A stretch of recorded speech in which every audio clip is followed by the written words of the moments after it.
India को कारों से प्यार है। नई चमचमाती हैचबैक, रोमांच का वादा करती एसयूवीज और खुली सड़कों का सपना हम सब देखते हैं। हर कोई अपनी पसंदीदा कार में सफर करने का सपना देखता है। लेकिन आजकल इंडिया में एक नया नजारा दिख रहा है। बेची न जा सकी कारों से भरे पड़े मैदान, जो किसी समय ग्राहकों का इंतजार कर रही थीं, अब धूल और निराशा से भरे हुए हैं। ये कारें जो कभी सड़कों पर दौड़ने के लिए बनी थीं, अब इन्वेंट्री पाइल अप की कहानी कह रही हैं। ये कहानी है इंडियन कार डीलरशिप्स को परेशान कर रहे इन्वेंट्री पाइल अप की। किसी भी हाईवे पर चले जाओ, आपको ये दिख जाएंगे धातुओं के ये पार्किंग लॉट, जो कभी ग्राहकों से भरे रहते थे, अब अनसोल्ड इन्वेंट्री के चमकते हुए रेगिस्तान बन गए हैं। ये कारें जो कभी किसी के सपनों का हिस्सा थीं, अब बिल्कुल उल्टा है उन चहल पहल भरे शोरूम्स और लंबी वेटिंग लिस्ट के जो पहले हुआ करती थीं। जो मार्केट पहले सेलर्स के हिसाब से चलता था, अब वो बायर्स के लिए स्वर्ग बन गया है, जहां हर कोई अपनी पसंद की कार चुन सकता है। लेकिन इसकी कीमत क्या है? क्या ये बदलाव इंडस्ट्री के लिए अच्छा है या बुरा? ये सवाल अब हर किसी के मन में है। ये अनसोल्ड कारें बस धातु के टुकड़े नहीं हैं। ये करोड़ों रुपयों को दर्शाती हैं, जो फंसे हुए हैं, मुनाफा कमाने की बजाय धूल खा रहे हैं। इंडस्ट्री रिपोर्ट्स अनुमान लगाती हैं कि अनसोल्ड इन्वेंट्री की कीमत एक बहुत बड़ी और विश्वास करने लायक रकम करोड़ से भी ज्यादा है। सोचो, अगर ये कारें सड़कों पर होती तो अर्थव्यवस्था को कितना आगे बढ़ा रही होती। डीलरशिप्स को बहुत दिक्कत हो रही है, उनका पैसा फंसा हुआ है, ब्याज के पैसे बढ़ाते जा रहे हैं और इन्वेंट्री खाली करने का प्रेशर बहुत ज्यादा है। ये मार्जिन का खेल है और इस समय किस्मत उनके साथ नहीं है। इस ऑटोमोटिव जाम के कई कारण हैं। ग्लोबल चिप की कमी, जो महामारी के बाद से चली आ रही है, ने प्रोडक्शन को धक्का पहुंचाया है, जिससे कारों की सप्लाई में भारी कमी आई है। इससे ऑर्डर बैकलॉग हो गया है और डीलरशिप्स में गाड़ियां खड़े रह गई हैं। फिर आई फ्यूल प्राइसेस में बढ़ोतरी, जिसने लोगों को नई गाड़ियां खरीदने के बारे में 2 बार सोचने पर मजबूर कर दिया है। महंगे पेट्रोल और डीजल ने लोगों की जेब पर असर डाला है।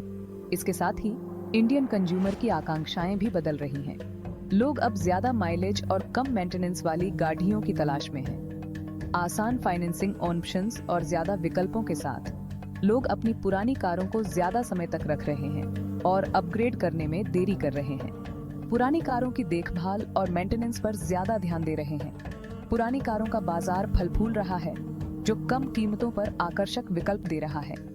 लोग अब सेकंड हैंड कारों को प्राथमिकता दे रहे हैं। चौथा भाग, ज्यादा इन्वेंट्री का खामियाजा और डीलर्स की मुश्किलें। इस ज्यादा इन्वेंट्री की वजह से कीमतों की जंग छिड़ गई है।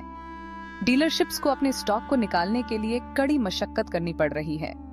ग्राहकों को लुभाने के लिए डीलरशिप भारी छूट, कैशबैक ऑफर और आकर्षक फाइनेंसिंग स्कीम दे रहे हैं। ये ऑफर्स ग्राहकों के लिए बेहद आकर्षक हैं। हालांकि ये ग्राहकों के लिए फायदे का सौदा लग सकता है, लेकिन इससे डीलरशिप के पहले से ही कम प्रॉफिट मार्जिन और भी कम हो रहे हैं। डीलर्स की आर्थिक स्थिति पर इसका गहरा असर पड़ रहा है। डीलर्स को दोहरी मार झेलनी पड़ रही है। एक तरफ मैन्युफैक्चरर्स का सेल्स बढ़ाने का दबाव और दूसरी तरफ ग्राहकों को आकर्षित करने के लिए भारी छूट देने की जरूरत। ये स्थिति डीलर्स के लिए बहुत चुनौतीपूर्ण है। कई लोग टिके रहने के लिए नए मार्केटिंग तरीके, ऑनलाइन सेल्स प्लेटफॉर्म और यहाँ तक कि पुरानी कारों के बाजार में भी कदम रख रहे हैं। ये सभी प्रयास डीलर्स को बाजार में बने रहने में मदद कर रहे हैं। पांचवा भाग, इन्वेंट्री की उलझन से कैसे निकलें? तो हम इस ऑटोमोटिव भूल भुलैया से कैसे निकलें? मैन्युफैक्चरर्स को बदलते बाजार के हिसाब से खुद को ढालने की जरूरत है।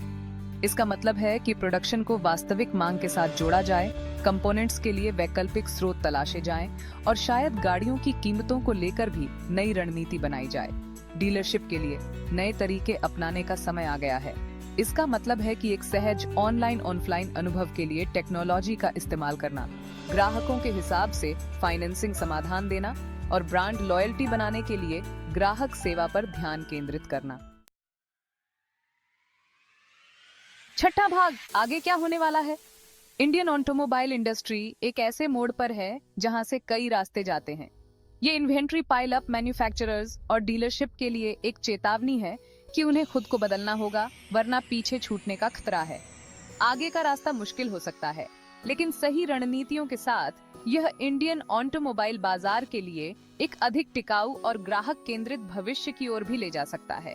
क्या हम एक नई दिशा देखेंगे या ये इन्वेंट्री ओवरहैंग एक लंबा साया बनकर रहेगा? एक बात तो तय है, इंडियन कार बाजार एक रोमांचक सफर पर है।